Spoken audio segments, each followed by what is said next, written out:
Those wounds were inflicted as the result of a dog attack. I'm sorry, I didn't hear you. Can you speak a little louder? They were inflicted as the result of a dog attack. Oh, unless he heard her. He just wanted to hear it again. For those of you in the back! These multiple groupings are patterns by the teeth and claws of a dog. I like this woman already. Why don't we take our recess? Of course! Auntie Bev doesn't like this testimony.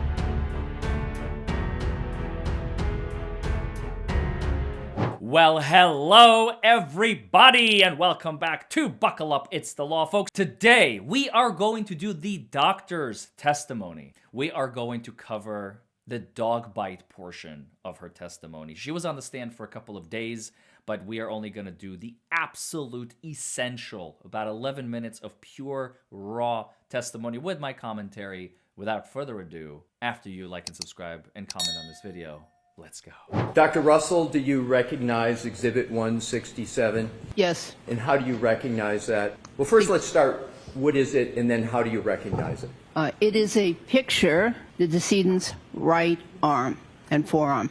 Now, without stating what it is, have you been able to form an opinion as to the source and nature of the wounds that are depicted in that exhibit? Yes. In terms of the next area, can you describe for the jury what method you used in forming your opinion without yet stating what your opinion is? Well, I used pattern recognition and differential diagnosis. So let's start with pattern recognition and differential diagnosis. What are those things? Pattern recognition, I have seen this before. This looks like something that I have seen before. I have a frame of reference. I recognize the pattern. I have received similar images of living people, maybe deceased people in the past. I correlate that to something I already know because they were able to tell me, hey, this is what happened to me. Oh, okay, noted. I see the pattern. Pattern recognition. And of course, like any good doctor, differential diagnosis. Something that Dr. Scortibello very desperately failed at. Scortibello never really did a differential diagnosis. She admitted it on the stand. She went so far as to say, well, actually didn't really need to. There's no need for me to rule anything out. This woman is a better doctor than Scortibello because she performs a differential diagnosis. She goes, okay, what other possible causes could be the source of these injuries, of this damage to the right arm? You know what I mean? So pattern recognition and differential diagnosis. I like this woman already.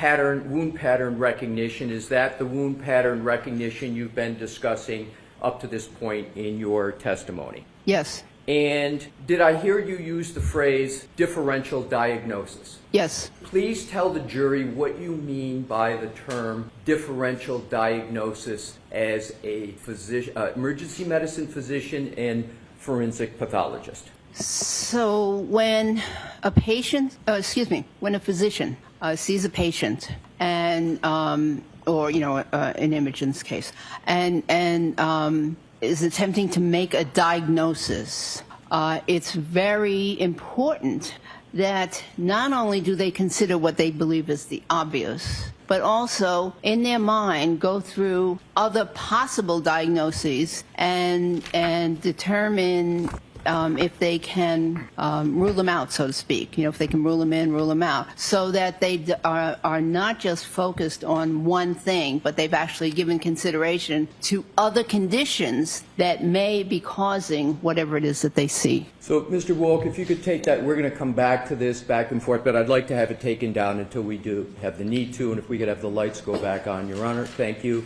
So, does applying a differential diagnosis... Well, let me start out. Do you understand what confirmation bias is? I believe so. Yes. And does differential diagnosis assist or not assist in avoiding confirmation bias? I believe it assists in avoiding confirmation bias. So in terms of differential diagnosis, did you apply that concept in the beginning of your analysis of this case? Yes. How did you apply differential diagnosis to, among other things, avoid confirmation bias in this case? Well, in my mind, I went through other possible things or causes of wounds on an arm, and what they would look like, and the configuration, the patterns, etc. And then I figured out why these other potential causes of wounds in the arm did not fit this case. So is a phraseology a synonym for differential diagnosis, what doctors call ruling out something? Is that another way to say it as well? Yes. So we're going to come back to the differential diagnosis. I just wanted to have that question first. Now let's switch to the materials that you considered in forming your opinion about the nature and source of the wounds to Mr. O'Keefe. Describe what you looked at in terms of coming to your opinion, conducting a differential diagnosis, and avoiding confirmation bias. What did you look at? Well, I looked at pictures similar to this. So there were pictures taken at the hospital. There were pictures taken at the medical examiner's office. I looked at the medical records. I looked at the autopsy report, and I looked at other reports from the Massachusetts State Police, and then those are some of the things I looked at. Did you look at any photographs, including of clothing? Of what? Clothing? Oh yeah, clothing, of course. What clothing did you look at? So there was a shirt like a hoodie shirt that I looked at that had many defects in it. And when you say defects, what do you mean by defects? Is there a more layperson's term? Holes? Thank you. Did you look at any history of any dogs with regard to any municipalities and dog incidents? I'm going to sustain that, Mr. Lacey. Did you look at any municipal records with regard to your review in this case? So that's sustained. With regard to other documents, if any, could you describe any other documents that you looked at? Well, I also... Dr. Russell, we had broke off where you had described the materials that you had reviewed. Based on your, and Mr. Woke, if we could please put the exhibit that we just had, and with Your Honor's permission. Brennan is really trying desperately. Your Honor, this is really hurting my case. You cannot let this in. I'm already losing. I'm on the losing end of things. Please make it stop. Stop the bleeding, please. And she did. She did. Because the word dog bite, they don't like the word dog at all, because they know these injuries were caused by bites and scratches by a dog. Everybody knows that. But they have to pretend, the Commonwealth has to pretend like it's not. I guarantee, every night before Hank Brennan goes to sleep, right before he closes his eyes to go to bed, put that knucklehead skull of his on the pillow, the last thought that crosses his mind before he goes to sleep is, he was killed by a dog, wasn't he? He was bit by a dog. Yeah, he was bit by a dog. Maybe not killed, but he was bit by a dog. How do I get around it? That's the hardest part of his case.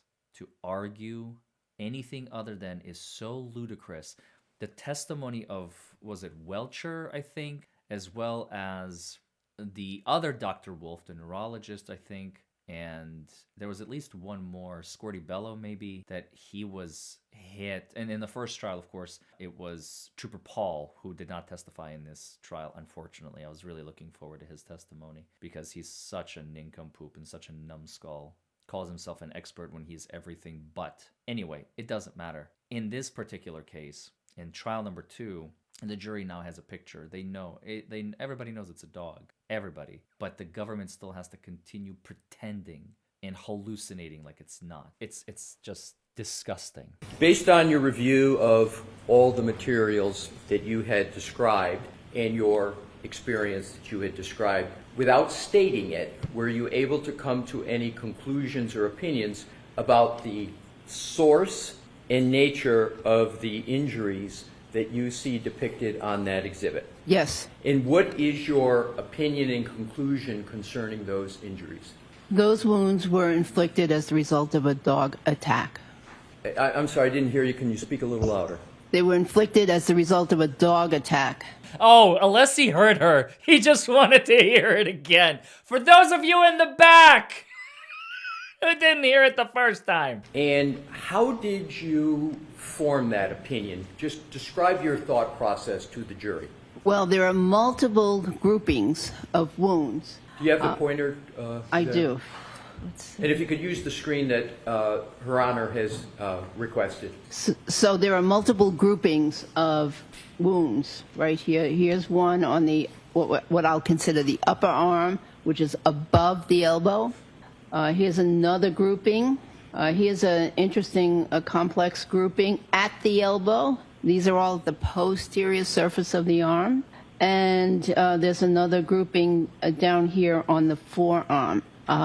These multiple groupings are patterns, and they are, in my opinion, were inflicted by the teeth and claws of a dog.